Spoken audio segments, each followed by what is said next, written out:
The 1CD FTV is a 2-liter inline 4-cylinder DOHC 16-valve diesel engine with common rail injection system and turbocharger. The engine has adopted numerous cutting-edge technologies.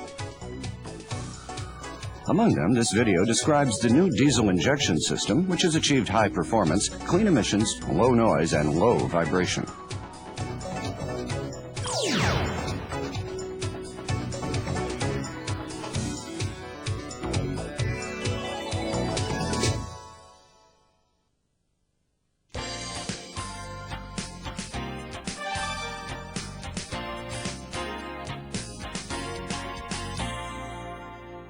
The common rail injection system accumulates the necessary pressure required for injection of fuel inside the rail.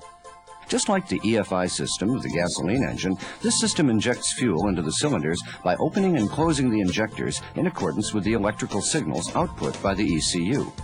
Therefore, this system can finely regulate the injection volume and timing, thus contributing to highly efficient operation and clean emissions. Furthermore, because this system accumulates constant fuel pressure in the rail, it does not create sudden pressure rises and offers the advantage of quieter operation. Now, let's look at the system. Let's start with the sensors. Here's the accelerator pedal position sensor that detects the opening angle of the accelerator pedal. The airflow meter. The intake air temperature sensor. The turbo pressure sensor. The water temperature sensor. The crankshaft position sensor that detects the rotational angle of the crankshaft. The camshaft position sensor that identifies which cylinder is at TDC. And the fuel pressure sensor at the common rail, which detects the pressure inside the rail. Here are some of the actuators used in this system. The suction control valves, or SCVs, which are located on the supply pump assembly, control the amount of fuel that is fed to the supply pump.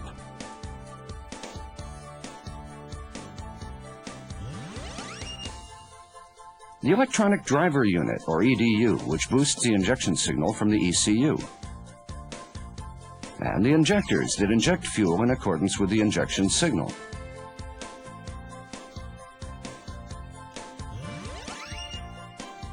The fuel is drawn up from the fuel tank by the feed pump located in the supply pump assembly.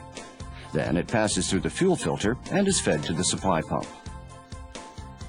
The fuel becomes pressurized in the supply pump to reach the injection pressure. The pressurized fuel is fed into the common rail where it is accumulated. The fuel that accumulates in the common rail is distributed via the injection pipes to the injectors of the cylinders. Then the injection signal from the ECU opens the injectors to inject fuel.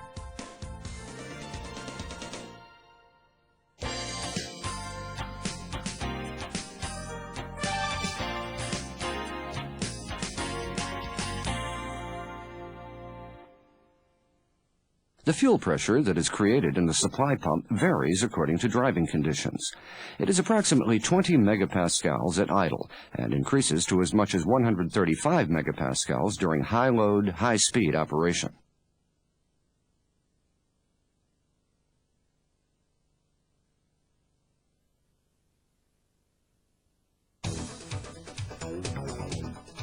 Let's look at its internal construction. The supply pump contains an inner cam, which is driven by the engine. On the inside of the inner cam, there are 2 sets of opposing plungers. Each set of opposing plungers is positioned at a 90-degree angle from each other, and each plunger operates independently. The tip of each plunger is provided with rollers that come in contact with the inside of the inner cam. The inside of the inner cam is oval. The rotation of the inner cam pushes the plungers via the rollers, which effectively pumps the fuel. The use of the 2 opposing plungers in this manner minimizes the drive torque fluctuations, which makes for quieter operation.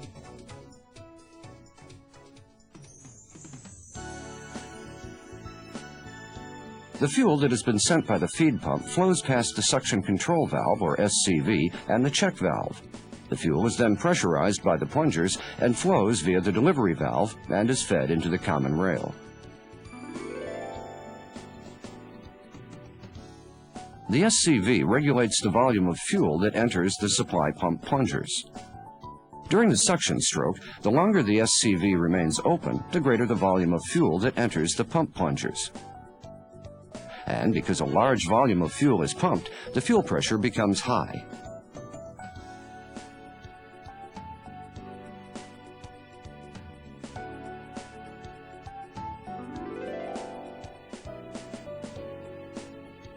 During the suction stroke, the shorter the SCV remains open, the smaller the volume of fuel that enters the pump plungers.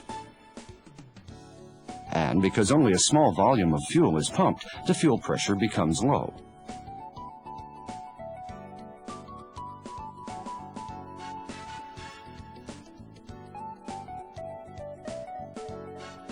In this manner, the ECU controls the opening of the SCV so that an appropriate fuel pressure can be reached.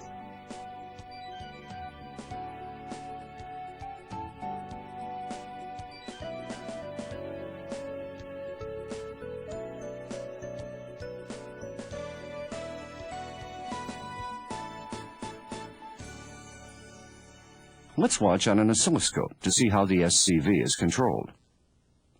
To easily monitor the operation of the SCV, let's see the electrical current that flows through the SCV. The SCV signal is shown at the top and the fuel pressure sensor signal at the bottom. Here's a comparison between the no-load condition at 1500 RPM and the load condition at 1500 RPM. It's evident that in the load condition, the SCV remains open longer and the pressure in the rail is higher.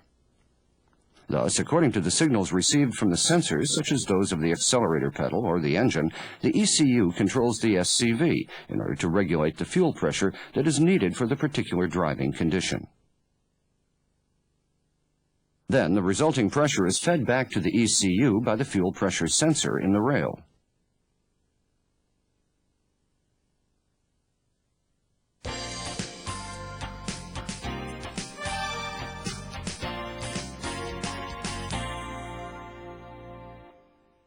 The common rail accumulates the fuel that has been highly pressurized by the supply pump and distributes it via the injection pipes to the injectors of the cylinders. A fuel pressure sensor is provided at one end of the common rail to detect the fuel pressure in the rail and to send it as a signal to the ECU. A pressure limiter is provided at the other end,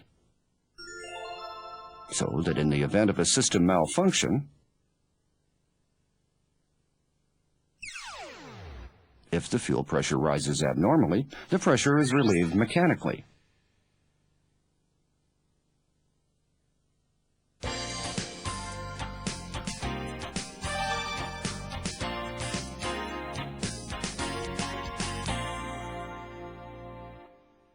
On receiving the signal from the EDU, the injector opens its nozzle to inject the fuel that has been accumulated in the common rail.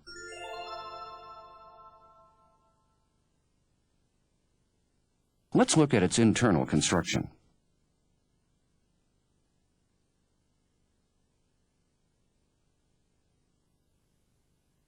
The fuel that is fed from the common rail separately enters the control chamber and the nozzle portion of the injector. In this state, the nozzle is closed because of the pressure of the control chamber and the spring force pushes the needle down. Upon receiving the signal from the EDU, the solenoid valve above the control chamber opens. Then the pressure in the control chamber decreases, which causes the pressure at the nozzle to push the needle upward, and the nozzle opens to inject fuel. A small trimming resistor is installed to each injector to compensate for production variations. The ECU recognizes the resistance and applies correction for injection of each cylinder.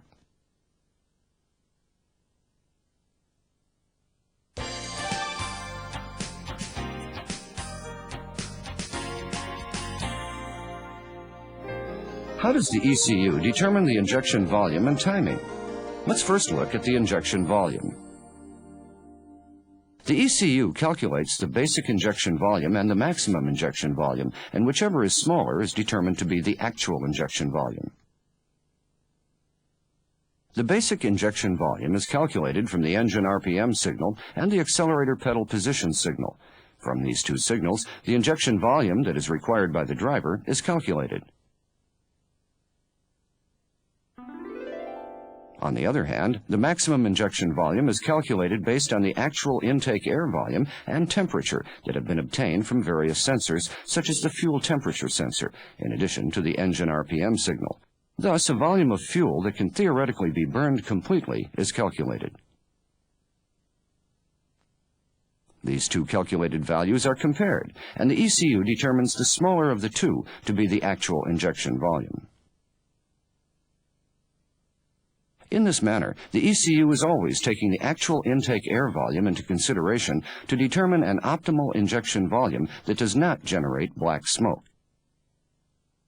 In particular, in the 1CD FTV engine, the changes in the intake air volume during the transient state is detected by the airflow meter in order to correct the injection volume.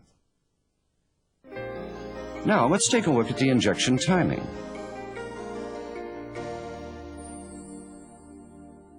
The injection timing is determined with the basic injection timing that is calculated based on the engine RPM signal and the accelerator pedal position signal, to which corrections are made. For the intake manifold pressure signal,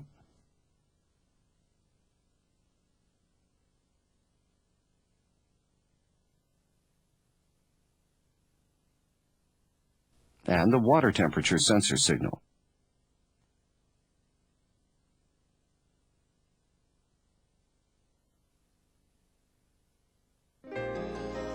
Now, let's take a look at the pilot injection. A pilot injection is a small amount of fuel that is injected before the main injection. Accordingly, when the main injection starts, the fuel that was injected beforehand is already burning and serves to smoothly ignite the fuel of the main injection.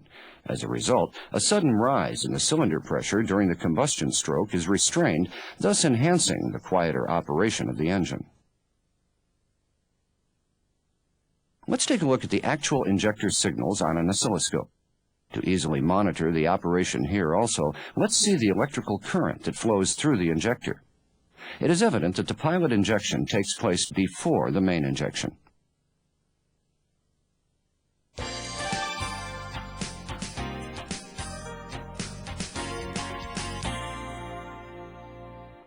To enable the ECU to correctly determine the rotation position of the supply pump, the marks on the pulleys must be aligned while installing the timing belt. The pressure of the fuel becomes extremely high in the common rail. Therefore, pay close attention when installing the unions of the injection pipes or the inlet pipes. If any operation that causes the contact of the union to change, such as the replacement of parts, make sure to replace the pipe. For details, refer to the repair manual.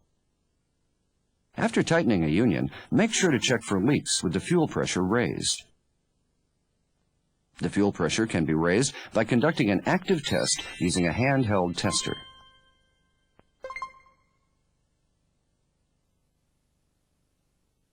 In addition, one of the active tests that can be performed is the power balance test, in which the injection to the cylinders is cut off one cylinder at a time.